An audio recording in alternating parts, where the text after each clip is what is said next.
Assalamualaikum warahmatullahi wabarakatuh. Halo sahabat, di sini ada Mistis, kembali lagi di channel kesayangan Anda. Dalam kesempatan kali ini saya akan membagikan cerita yang berjudul Rumah Tusuk Sate yang dibagikan oleh teman kita yang berasal dari kota Lampung.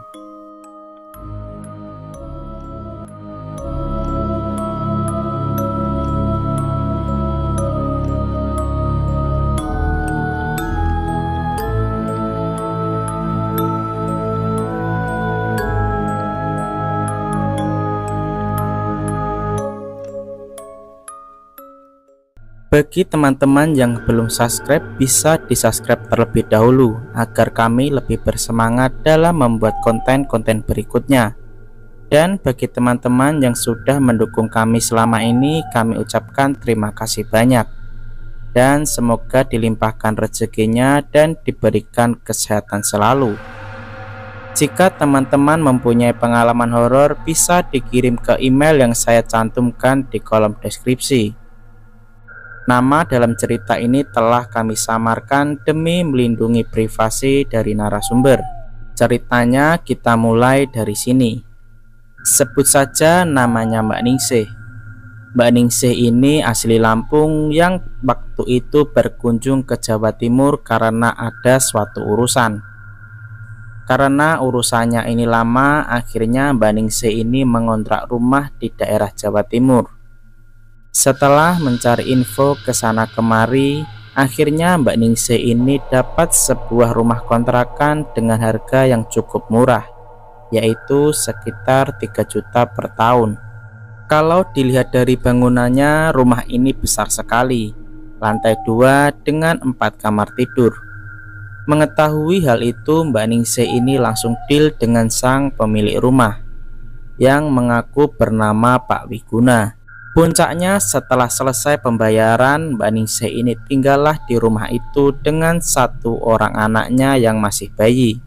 Di awal menempati rumah itu, sebenarnya Mbak Ningsih ini sudah merasa aneh karena setiap malam bayinya ini selalu menangis sesanggukan. Tatapan matanya kosong dan kadang bayinya ini suka tertawa sendiri seperti ada yang menggoda. Di situ Mbak Ningsih mengabaikan hal itu. Mbak Ningsih berpikir hal itu lumrah bagi seorang bayi. Namun anehnya, sekitar 7 hari setelahnya, setiap pagi Mbak Ningsih selalu menemukan rambut di setiap lantai rumahnya. Meskipun sudah dibersihkan, setiap pagi selalu ada rambut panjang yang berbeda dengan tekstur rambutnya. Di situ Mbak Ningsih mulai curiga. Jangan-jangan ada orang lain di dalam rumah tersebut. Karena pikiran tidak enak, malam harinya Mbak Ningsih pun ini tidur dengan posisi lampu menyala dan Mbak Ningsih tidur di ruangan tengah buat jaga-jaga kalau ada orang masuk biar ketahuan. Tapi anehnya, malam itu sekitar pukul 11 malam Mbak Ningsih ini tiba-tiba mendengar suara saklar lampu yang benar-benar terdengar seperti ditekan oleh seseorang. Dan seketika lampu di seluruh ruangan itu mati total. Dan tidak hanya mati lampu saja, Mbak Ningsih malam itu juga tiba-tiba mencium bau bangkai yang sangat menyengat. Ditambah bayinya yang sebelumnya tertidur pulas seketika menangis histeris. Karena panik, Mbak Ningsih ini langsung berjalan dan menggendong bayinya ke arah kamar dengan tangannya yang selalu menekan saklar agar lampu tetap menyala. Tapi ketika lampu sudah menyala, dengan mata kepalanya sendiri Mbak Ningsih ini melihat ada sosok perempuan yang bertelanjang dan berambut panjang yang sedang berjalan pelan naik ke arah lantai 2. Perempuan tersebut sama sekali tidak menoleh ke arah Mbak Ningsih. Dia terus melangkah dengan aroma busuk tercium yang sangat kuat. Saat melihat hal seperti itu, Mbak Ningsih ini seketika ketakutan.